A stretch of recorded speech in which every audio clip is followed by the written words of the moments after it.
participar.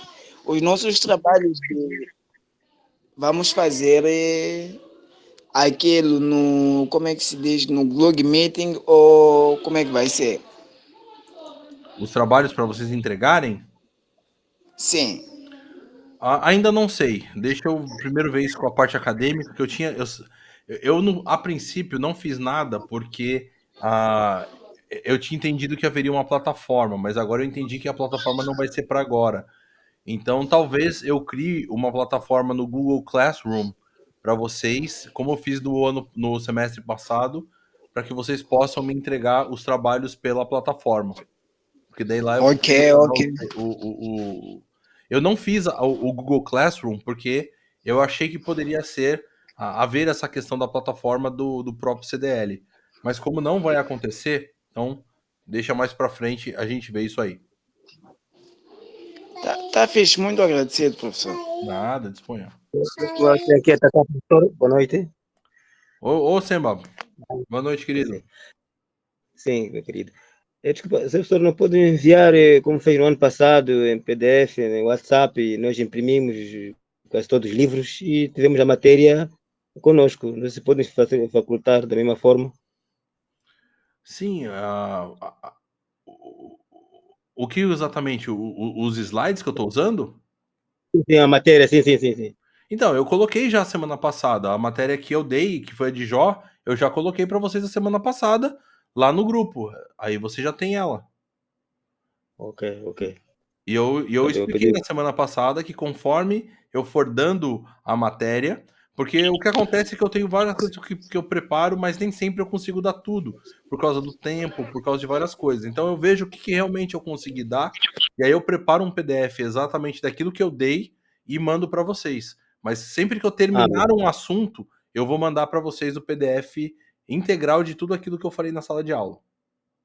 Glória a Deus. Amém, professor. Mas se você olhar eu não sei se vocês estão conseguindo ver a minha. Provavelmente não. Mas se você olhar o grupo do WhatsApp da semana passada, eu coloquei lá a teologia do livro de Jó. Está lá o arquivo em PDF para você baixar com todos os slides que eu usei falando sobre o livro de Jó. Tá bom? Tá bom, professor, tá bom, obrigado. Pode Ok. pedir ao colega de enviar. Obrigado. Ok, mais alguma pergunta sobre a nossa aula de hoje?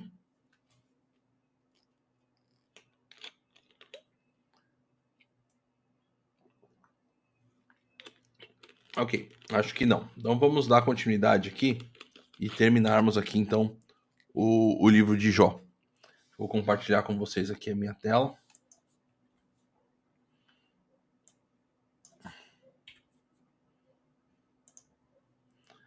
Ok.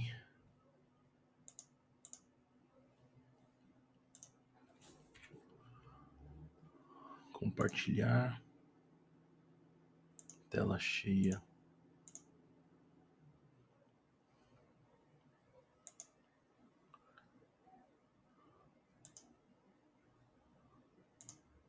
Prontinho. Acho que estão conseguindo ver aí minha tela, né?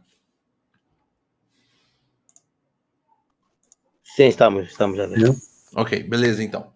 E olha, aparentemente está gravando, então eu espero que não dê problema. Se não der problema, como deu a semana passada, a gente vai ter o vídeo dessa segunda parte, pelo menos, tá? Então vamos torcer aí para tudo dar certo e a gente ter essa segunda parte. Bom, a gente terminou aqui falando sobre essa situação, né, essa realidade da organização do livro, mostrando que o livro ele tem toda uma estrutura muito bem desenvolvida, né? Então, o livro de Salmos ele tem toda uma ideia bem concebida, bem organizada de cada um dos salmos, e olhar para essa ideia nos ajuda a compreender melhor como nós devemos então entender os textos. Então, a gente vai perceber que cada um dos 5 livros que formam o nosso saltério, né, que forma o nosso livro de Salmos, ele está bem encaixado com um conteúdo específico. E esse conteúdo, então, me ajuda. Poxa vida, se eu estou lendo um salmo que é do livro 3 eu sei que o conteúdo básico são hinos de interesse nacional, ou seja, hinos coletivos, que tem a ver com adoração e com o santuário, com o templo, com o local dessa adoração, com a importância que ele tem para minha vida, com a importância que ele tem para a vida da comunidade. Então, tudo isso já ajuda a gente a entender um pouco mais esses livros. Agora, continuando a entender e a perceber melhor ideias que nos ajudam a entender o salmo, vamos pensar na designação dos salmos. Ou seja, em alguns salmos existe um título para esse salmo. E esse título nos ajuda também a compreender qual é o conteúdo que está ali dentro do texto dos salmos, tá? Então, o mais geral é o termo salmo mesmo. E salmo, a gente já falou, indica uma canção acompanhada pelo tangimento das cordas de um instrumento, tá? Então essa é a ideia geral. Então é uma música. É uma música que é para ser cantada através de instrumentos de corda. Isso significa que só pode tocar instrumento de corda, tipo um violão, sei lá, uma guitarra, um violino? É claro que não. Mas que a composição da música foi pensada para ser tocada através de um instrumento de corda, tá? Mas é interessante então a gente pensar que a palavra salmos significa isso, né? Uma canção para ser acompanhada pelo tangimento das cordas de um instrumento. Outro termo bem específico que alguns salmos apresentam é o termo cântico. Então, em vez de estar escrito como salmo, está escrito como cântico. 12 salmos apresentam esse tipo de título bem específico. É um cântico geral. Esse não está especificado se é com corda, se é sem corda, como que deve ser o instrumento, mas esse só está dizendo assim, o que você tem agora é um cântico geral. Outro que daí vale a pena até a gente dar uma olhada, porque é mais específico, que é, por exemplo, o Salmo 145. Estou com ele aberto aqui na minha frente. Esse é um cântico que é chamado de louvor. E se você tem, inclusive, aí a sua Bíblia aberta, você vai perceber que ela aparece até essa realidade. Olha só, estou colocando aqui o Salmo para vocês verem, né? E olha só como aparece aqui em cima, tá vendo? Ó? Um cântico de louvor, Salmo Davídico. Então, o que isso apresenta? Mostra que, e essa parte aqui, um cântico de louvor, é um título davídico que faz parte do texto hebraico, inclusive. Deixa eu abrir aqui para vocês verem o texto e vocês vão perceber que isso tá lá, tá dentro do texto. Deixa eu abrir meu aplicativo aqui e aí a gente já consegue ver isso aí.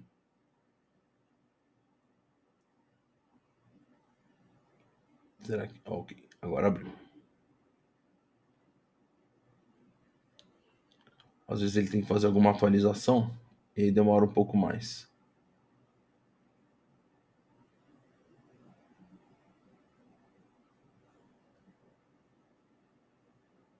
Acho que não abriu não. Então tudo bem. Mas isso aqui faz parte então do texto. Agora abriu. Só tá meio pesado o computador aqui. Aqui vou abrir a minha Bíblia hebraica.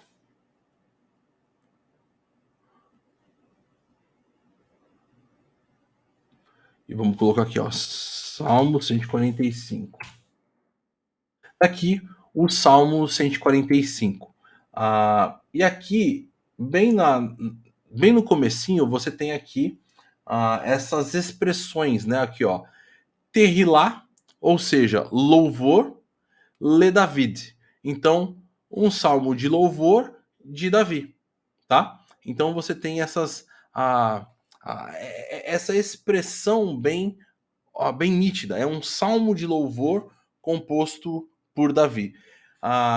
Mas isso aqui então não é somente um título que foi dado na nossa Bíblia em português. Está escrito no texto hebraico aqui essa expressão mais exata, né, do que é esse salmo. Então isso é bem interessante. Então olha só o salmo. Eu te exaltarei, meu Deus e meu rei, bendirei o teu nome para todo sempre. Todos os dias te bendirei e louvarei o teu nome para todo sempre. Grande é o Senhor e digno de ser louvado. Sua grandeza não tem limites. Então é um salmo bem especificamente de louvor. Quando a gente olha, por exemplo, para a nossa tabelinha aqui da frente, onde vai estar o Salmo 145? Olha aqui, ó, no livro quinto, tá? Livro quinto, que falam sobre salmos que invocam as escrituras e o louvor. Tá vendo? Então, exatamente esse tipo de expressão é aquilo que a gente tem dentro desse salmo, que é um salmo que é chamado de salmo de louvor. Outra questão que a gente vai ter aqui, olha só, o masquil. Masquil, você tem alguns salmos que trazem essa expressão. A Sociedade Bíblica Brasileira, que como esse texto ou essa aula, geralmente eu dou aula aqui no Brasil, então eu coloquei aquilo que é, vamos dizer assim, a nossa sociedade bíblica aqui. Eu não sei se aí em Moçambique vocês têm de vocês e como que o texto vai estar traduzido. Mas geralmente a SBB, que é a Sociedade Bíblica do Brasil, traduz como salmo didático. Mas a ideia mais provável é que seja um poema para meditação. Então, a ideia desses salmos, quando você tem essa expressão de salmo didático, é a ideia de um salmo que foi escrito para meditação da pessoa, né? Para essa relação. Um salmo assim é exatamente o Salmo 1, que tem essa ideia de um salmo para meditação. Hino. Alguns salmos trazem essa expressão. A palavra hebraica é de origem muito obscura, a gente não sabe exatamente o que a palavra hebraica significa, mas a Septuaginta aqui, a versão dos 70, que é o Antigo Testamento traduzido do hebraico para o grego, e alguns escritos hebraicos recentes indicam que se trata de um poema para ser inscrito ou gravado uma epigrama. O que é uma epigrama? Entre os antigos gregos, qualquer inscrição, seja ela em prosa, em verso, ela era colocada em monumentos, em estátuas, às vezes em moedas. Isso era uma epigrama. Ou seja, era um texto que foi produzido para ser gravado em alguma coisa que pudesse ser acessível para todas as pessoas, que pudesse ficar útil para que as pessoas pudessem ver. É uma pequena composição, então são aqueles salmos que são bem pequenininhos e eles geralmente têm essa ideia de ser alguma coisa que vai ser gravada em algo. Alguns salmos são salmos de oração, né? Em geral, são colocados como 5 desses salmos específicos de oração, que são pessoas orando a Deus a respeito de alguma questão. E o que nós encontramos, então, nesse emaranhado de tantos tipos de salmos diferentes? Olha só, um testemunho de relacionamento vibrante entre as pessoas que adoram a Deus e o seu Deus que é atuante na vida dessas pessoas. Então isso é importante quando a gente está olhando para o livro de Salmos. Não são só músicas, canções, orações, para ser cantado em instrumento de cordas, para ser um instrumento de louvor. É algo que a gente pode falar assim, poxa vida, isso aqui é o testemunho, é algo que mostra a realidade de que pessoas têm sim um relacionamento íntimo, pessoal, e esse relacionamento com Deus não é um relacionamento ruim, chato, monótono, parado, mas é um relacionamento vibrante de pessoas que amam a Deus, de pessoas que sofrem, mas creem num Deus todo-poderoso e que elas se dedicam, elas se jogam aos pés, nos braços desse Deus, clamando por ajuda, clamando por direção, clamando por orientação para a vida. Então, os salmos expressam isso. Os salmos expressam o testemunho de relacionamento das pessoas que têm amor pelas outras pessoas.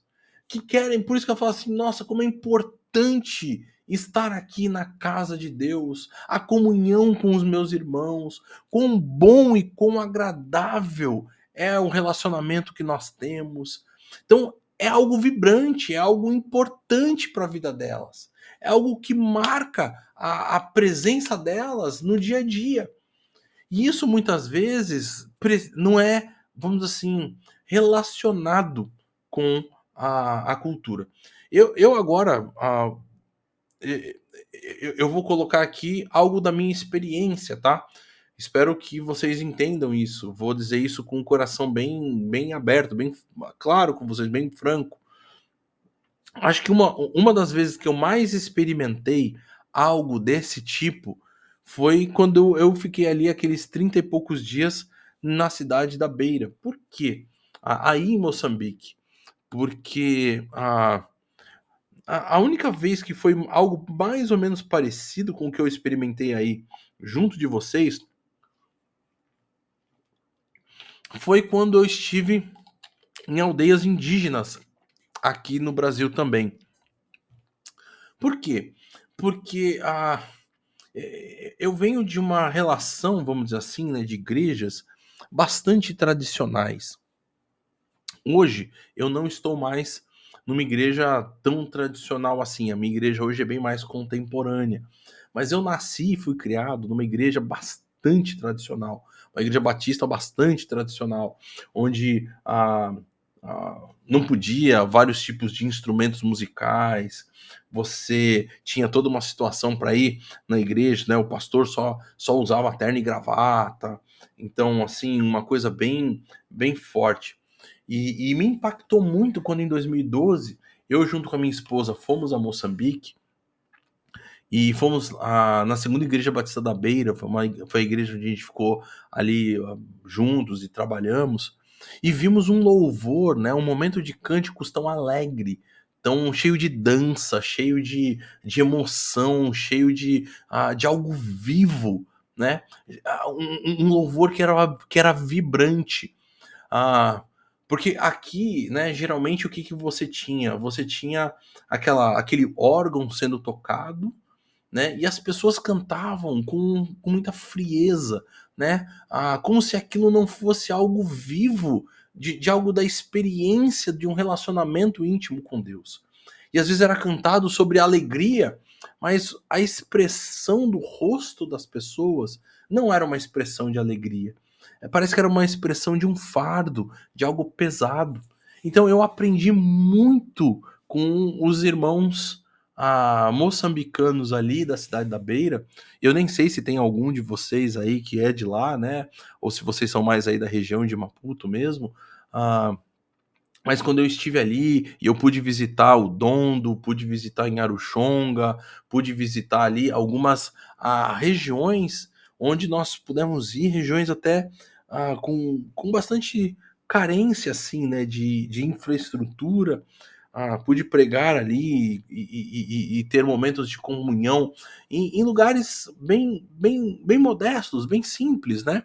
De, de lugares até mesmo sem ser de alvenaria, construção, de barro, mas que sempre que começava, sem o chão batido, de terra ainda, mas quando a gente começava a cantar, a louvar, sempre havia muita música, sempre havia muita expressão alegre, havia danças, e você via os mais jovens e os mais velhos cantando, dançando juntos. E isso foi algo que eu trouxe para o meu ministério, trouxe para a minha vida, e que faz parte da minha compreensão daquilo que envolve entendermos o livro de Salmos. Porque a gente vê que o salmista está expressando emoções, está expressando relações muito marcantes. E, e eu vou dizer para vocês, queridos irmãos aí de Moçambique, não percam isso, né? Não façam como aconteceu aqui no Brasil, em muitas dessas igrejas históricas, onde essa relação se perdeu e a adoração passou a ser uma coisa técnica, onde você tem pessoas que estudaram música, que, enfim, fizeram cursos e mais cursos, mas que não tem vida, que não tem expressão, que não tem essa relação tão gostosa e marcante como eu aprendi com vocês aí. Outra questão bem forte que nós encontramos no livro de Salmos são orações e hinos de pessoas que confiavam em Deus e se voltavam para Ele em busca de refúgio nas provas da vida. Então, quer queira, quer não, nós sabemos que a nossa vida é marcada por momentos de profunda alegria, momentos de profunda tristeza, momentos de provações muito fortes. E nós estamos aqui exatamente lidando com um Deus que é presente em tudo isso. Os salmistas que tinham um relacionamento vibrante entre eles e o seu Deus, confiavam nesse Deus. Então, algo que você encontra no livro de Salmos é essa percepção que nós não podemos perder sendo brasileiros, sendo moçambicanos, sendo crentes, pessoas que amam a Deus, é perder a confiança nele. Não perca essa confiança. Olhe para o livro de Salmos e veja situações das pessoas ali que estão falando, parece que nada faz sentido, parece que eu falo e ninguém me ouve, mas ao mesmo tempo ela se prostra diante de Deus e fala, mas eu sei que o Deus da aliança não vai esquecer a sua santa cidade. Eu sei que o meu Deus não vai me esquecer. Eu sei que ele ouve as minhas orações. Então essa situação bem importante e marcante faz parte dessa relação que nós encontramos no livro de Salmos.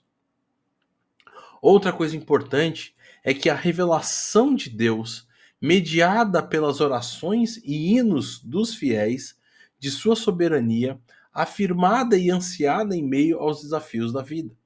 Então o que acontece?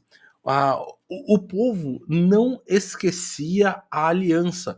E é por isso que é tão importante para a gente estar lidando com o livro de Salmos, nós conhecermos o Pentateuco muito bem. Porque onde você tem a aliança, onde você tem essa relação, dessa revelação de Deus que é mediada pelos fiéis na soberania e é afirmada e ansiada em meus desafios? Exatamente nessa aliança. Porque é o Deus que firmou uma aliança comigo, com a minha nação, é o Deus que não vai mentir, é o Deus que vai agir, é o Deus a quem eu procuro. E eu compreendo mais de Deus à luz das provas e das situações, dos desafios da minha vida. Lembra do livro que a gente acabou de estudar, que foi na semana passada, que foi Jó? Quando ele chega ali no capítulo 42, ele se desanda a falar. Antes eu conhecia de ouvir falar, agora os meus olhos te veem. O meu relacionamento contigo ficou diferente porque eu sofri. Porque no meio do meu sofrimento eu pude entender exatamente que o Senhor se revela para mim em cada uma dessas situações.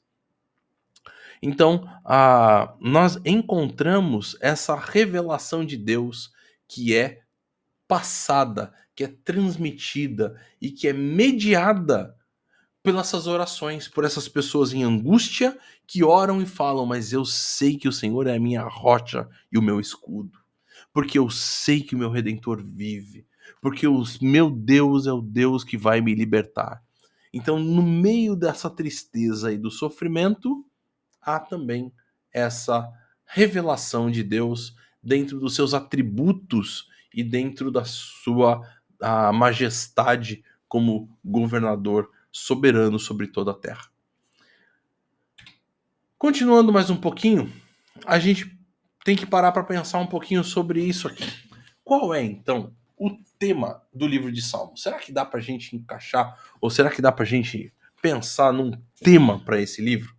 E aí que a coisa acontece. Olha só, se a gente fala assim, o livro de Salmos é um livro de louvor, mas a gente percebe que tem hinos que são oração imprecatória, que são hinos de peregrinação, que são poemas para a gente memorizar. Será que se a gente falasse, não, então são orações, são as pessoas colocando diante de Deus as suas situações, a sua tristeza, mas também tem esses momentos de peregrinação do povo que está andando no meio do deserto, caminhando e falando, poxa vida, eu vou chegar lá no templo e vou estar com os meus irmãos em comunhão adorando o nosso Deus. Então, é um louvor, é uma oração, é um texto que também revela a soberania de Deus.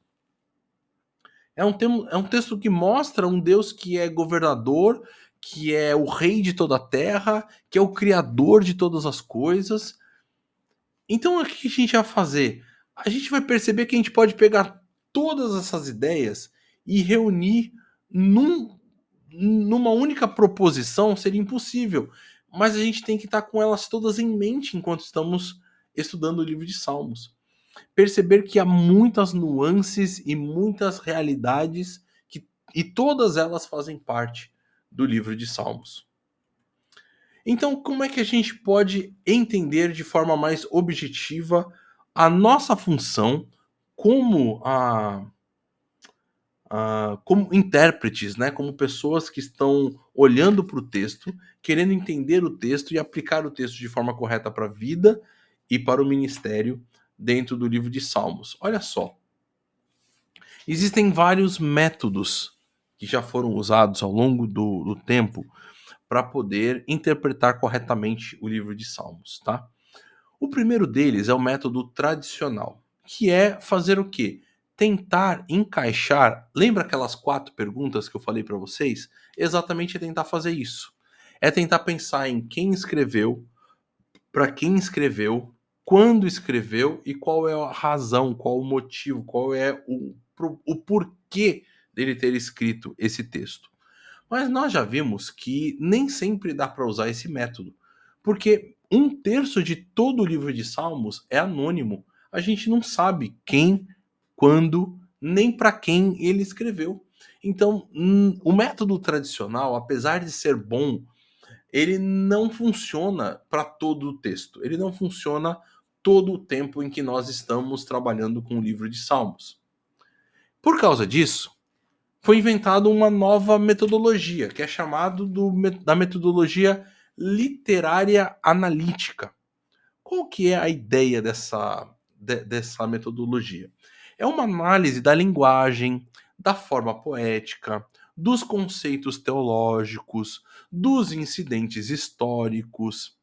Então, o que acontece com essa forma? É pegar a literatura e tentar fazer, por exemplo, uma análise gramatical, análise léxica das palavras que o salmista usou.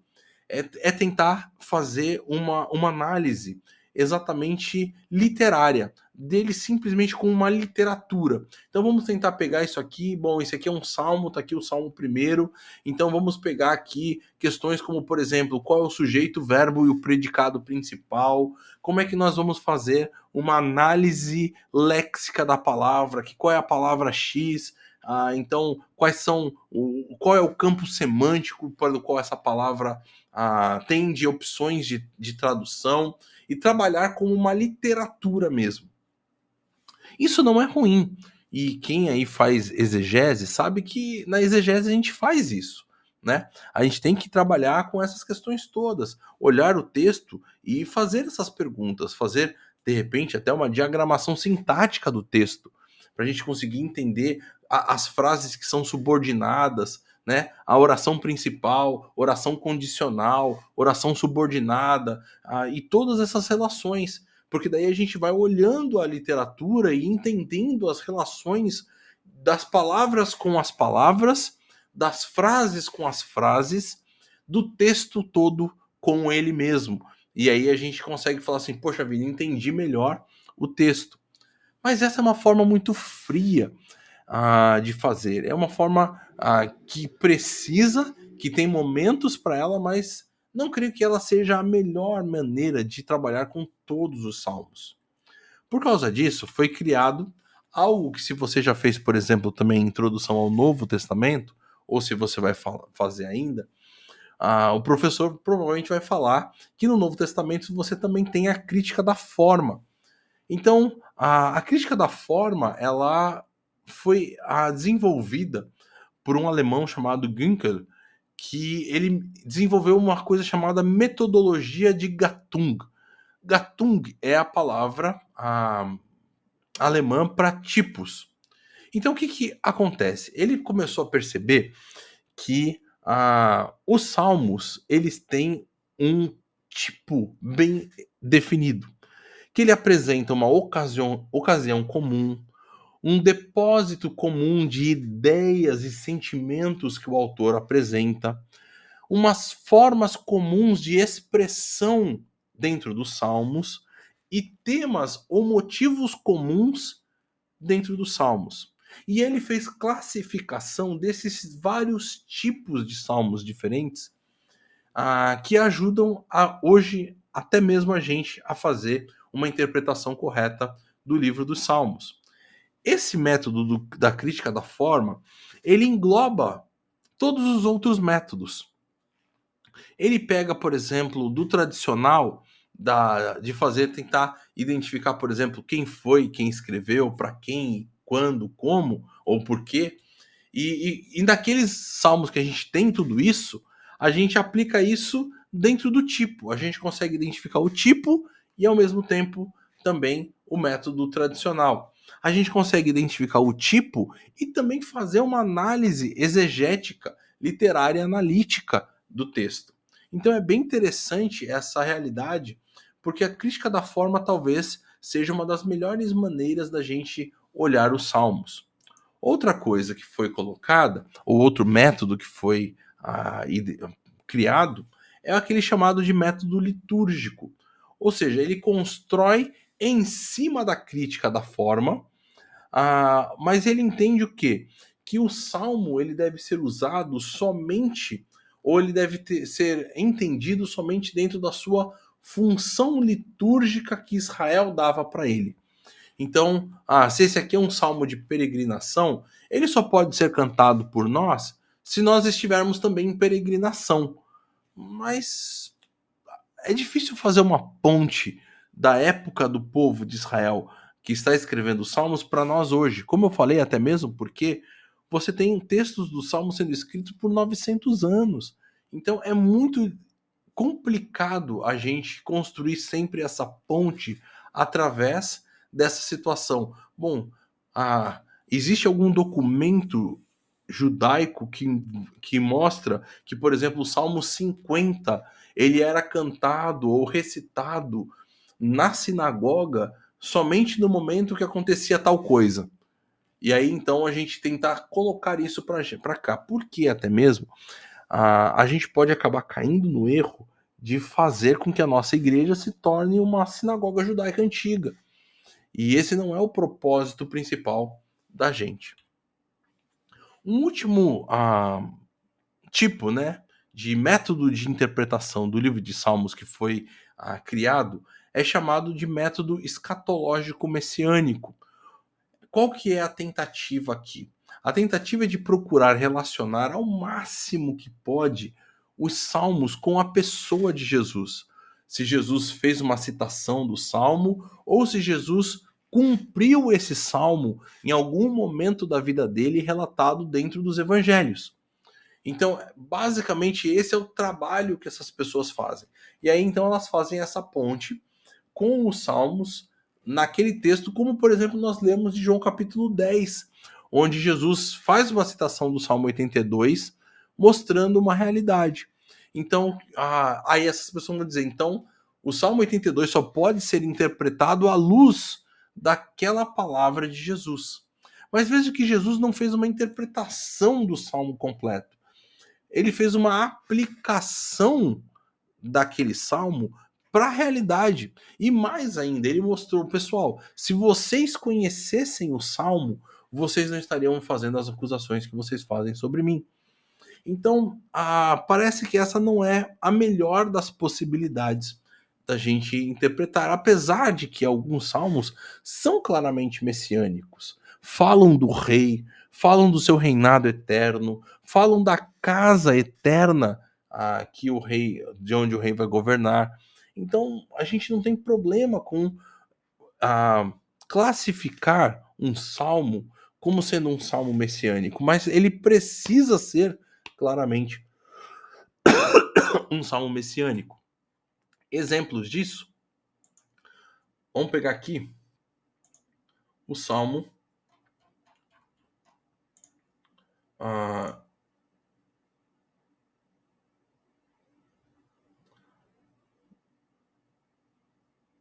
eu acho que é o salmo 2.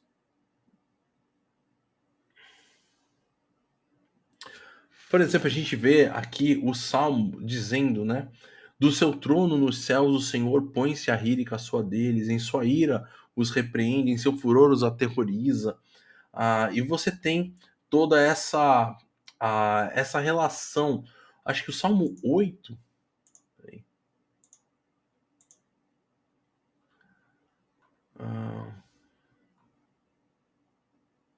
Mostra a questão da coroação, né? Tu fizeste um pouco menor dos seres celestiais, coroaste em honra o Filho do Homem. E é claro que aqui o Salmo não está falando diretamente de Jesus, mas eu não sei se vocês já fizeram a matéria de hermenêutica, mas você tem aquela chamada de profecia de dupla referência, né? Então essa profecia de dupla referência, né, envolve exatamente essa percepção de um texto que tem a sua aplicação direta no lugar onde ele está falando, mas também se aplica na vida de Jesus. Então essa é a ideia de uma profecia de dupla referência.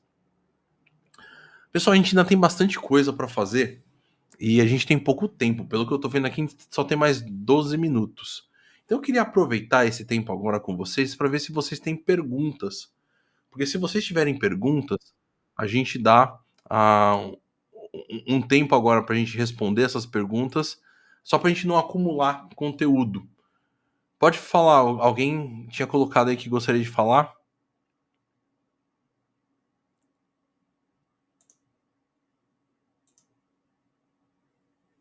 Deixa eu ver aqui.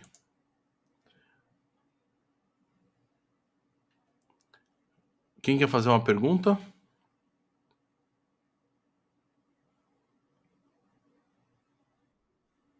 O Edson. Pode falar, Edson.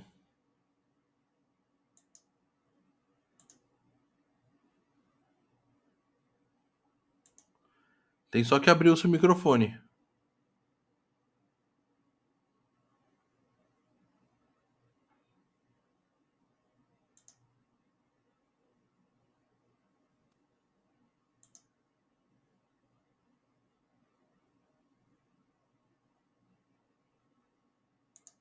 Edson, eu não tô conseguindo te ouvir, pelo menos. Não sei se o resto do pessoal tá te ouvindo, mas eu não consigo.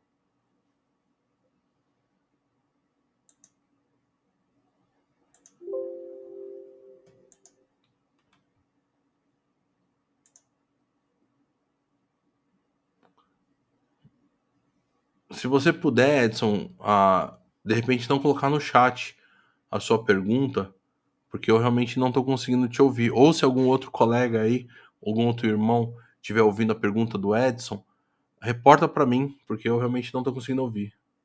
Então a Ilalene também está dizendo que não consegue te ouvir, Edson. Então o problema não está só comigo. Então se você puder, escreve a sua pergunta aí que eu respondo. Está audível? Agora eu ouvi, agora eu consigo ouvir.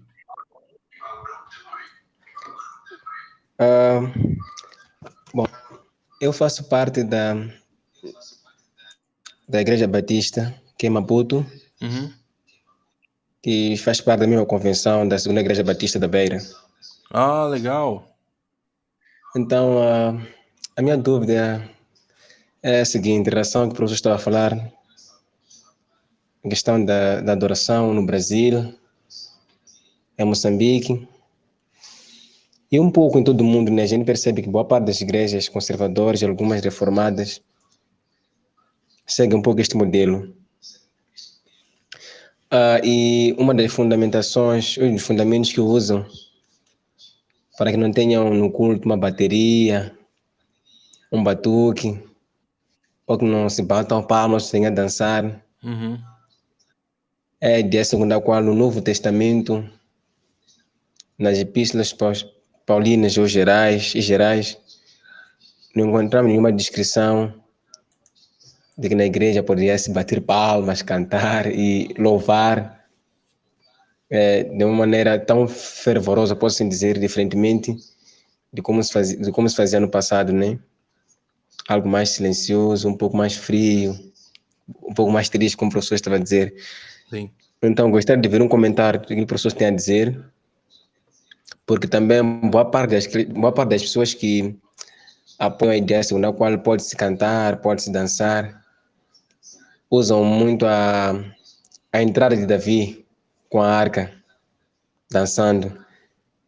Então, gostaria de ver o comentário do professor, o que tem a dizer em relação a este aspecto que a gente percebe que às vezes torna-se um pouco de embaraço. Eu creio que nada pode ser, como o irmão mesmo colocou, um embaraço. Nada pode ser algo que escandalize. Agora, o que a gente precisa tomar cuidado é com, vamos dizer assim, com uma realidade herdada e não com uma realidade bíblica. Porque, quer queira, quer não, quando depois da morte e ressurreição de Jesus, iniciou a igreja. A igreja não existia igreja batista, não existia igreja Assembleia de Deus, não existia movimentos tradicionais em pentecostais, não existia nada disso. A igreja era formada basicamente por judeus e depois com o ministério de Paulo, ela foi se espalhando e recebendo também gentios. E toda essa realidade estava imersa dentro de uma realidade extremamente judaica. Só que o que a gente vai ver? Conforme a igreja foi crescendo também um antissemitismo. Essa ideia de que foram os judeus que mataram Jesus e coisas desse tipo, uma falsa uma falsa interpretação do texto bíblico e da realidade daquilo que envolve a compreensão correta do texto do Novo Testamento. E depois disso, você vai começar a ter os movimentos aí. Eu não sei se vocês fizeram matérias como História da Igreja, mas você vai ter o início de movimentos que começam a ser separatistas, né? Por exemplo, o próprio movimento dos monastérios, né? E aí foi começando a se identificar que existia uma forma mais profunda de adoração. Inclusive uma língua mais profunda de adoração, que era o latim. Existia o canto gregoriano. E a forma de adorar livremente no culto passou a ser uma forma extremamente técnica, extremamente que envolvia a realidade daquelas pessoas naquele momento. E isso não é correto. A Bíblia em nenhum momento expressa esse tipo de situação, nem expressa que existe algum tipo de música que seja mais santa do que outro tipo de música. A música, por música, ela não tem nenhum tipo de padrão de santidade. O que envolve é a letra, envolve o coração da pessoa que está fazendo e coisas desse tipo. A gente vai perceber, como no texto que o irmão mesmo citou, de Davi entrando com a arca, que Deus não se preocupou com a dança de Davi. Foram pessoas que se preocuparam, né? Foi a esposa dele que se preocupou. Mas Deus, em momento algum, rejeitou a dança de Davi ou a relação daquilo que estava acontecendo. Conforme o tempo foi passando, uma das coisas que a reforma protestante trouxe foi uma ruptura muito grande com a Igreja Católica. Não era o propósito inicial, mas foi uma consequência natural. E com isso, nós perdemos também algo que é bom. Tiramos aquilo que era ruim, mas também perdemos coisas boas. A arte faz parte de Deus, foi dada por Deus.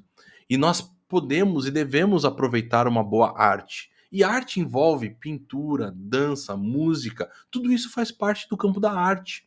É por isso que você vai ver igrejas, às vezes católicas, ortodoxas, que são igrejas bonitas, e igrejas protestantes que são feias, porque precisava haver essa ruptura. né? Ruptura tão forte. E com isso nós perdemos também, nesse momento, um pouco daquilo que envolve a arte no seio da igreja, naquilo que envolve a sua adoração e no seu jeito de ser, né? E isso foi trazido ao longo dos séculos para gente. Quer queira, quer não, o Brasil foi colonizado por europeus, mas espiritualmente, naquilo que envolve a cristandade, por americanos. E os americanos são frios em relação a essa situação. E eles trouxeram isso como se fosse algo espiritual e perdeu a conexão com aquilo que é nacional. Nós somos índios, né? O brasileiro é índio, né? Era isso que existia no Brasil. E nós perdemos a nossa, e fomos perdendo a nossa cultura em prol de uma aculturação daquele que estava trazendo a mensagem, que trouxe a mensagem correta junto com a sua cultura. Então passamos a usar as roupas que eles usavam e passamos a cantar da forma como eles cantavam também, que fazia parte de uma estrutura cultural deles. Então, o que eu creio é que cada local precisa ter e precisa expressar o seu louvor e adoração dentro daquilo que faz parte também da sua cultura. Porque Deus não despreza isso. É claro que se uma cultura traz alguma coisa que vai contra a vontade de Deus, isso precisa ser redefinido à luz das Escrituras. Mas, por exemplo, dançar, não existe nenhum momento que a Bíblia reprova essa realidade. Agora, se exibir, isso tem uma reprovação. E aí você vê que, por exemplo, Davi no seu coração estava dançando para o Senhor de uma forma aberta, clara e em adoração, mas Milca viu aquilo como um exibicionismo. Então, tudo isso precisa ser muito bem entendido dentro da cultura local e bem percebido dentro dela. O Brasil hoje está cada vez mais se libertando disso, né? Então, nós temos hoje igrejas brasileiras que tocam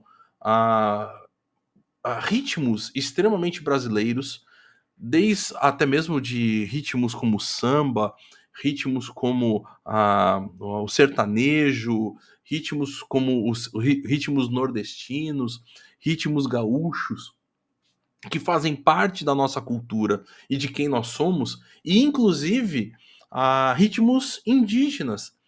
E são colocadas letras e músicas que são cristãs e que são letras boas, porque o ritmo em si, ele não é pecador. O ritmo não expressa nada, a não ser se ele for inserido uma música dentro dele, uma letra dentro dele, e do coração da pessoa, né? Então, se a pessoa estiver fazendo algo que é pecaminoso, não adianta ela colocar uma música clássica. Pecado vai continuar sendo sempre pecado, tá? Então, é basicamente isso que a gente precisa entender. A gente precisa entender a nossa história, entender a história bíblica, o que Deus aprova e poder expressar isso de uma forma que seja clara, honesta, que comunique inclusive para nossa realidade. Por exemplo, para mim como brasileiro, eu não vou comunicar algo de forma aberta para a minha realidade, para a minha comunidade, se eu cantar músicas do século XVI, porque a minha comunidade não está no século XVI. Então eu não vou ser contemporâneo, eu não vou a expressar a mensagem dentro daquilo que está dentro da realidade dele. Se a gente pensar, as músicas que nós temos, por exemplo, do cantor cristão, Inário para o culto cristão, harpa cristão, ou qualquer uma dessas, foram escritas numa época que comunicava para aquela sociedade onde elas estavam vivendo. Elas não eram músicas parecidas como, por exemplo, as músicas da igreja do século I, do século II. Então, em cada século, as igrejas cantaram músicas que faziam parte daquilo que a cultura local estava vivenciando. Eu posso fazer isso hoje também na minha igreja, sendo uma coisa honesta, uma coisa que não choque, que não crie nenhuma resistência e que comunique a mensagem do evangelho da forma clara para a comunidade onde eu estou. Espero que eu tenha conseguido responder aí a pergunta do Edson. Ok, muito obrigado, professor. Foi muito claro. Amém. Que bom. Alguém tem mais alguma pergunta? Eu sei que estourou o nosso tempo, tá? Então, se você quiser, inclusive, sair, já deu o horário, pode sair. Mas se alguém tiver mais alguma pergunta, eu acho que consigo responder pelo menos mais uma.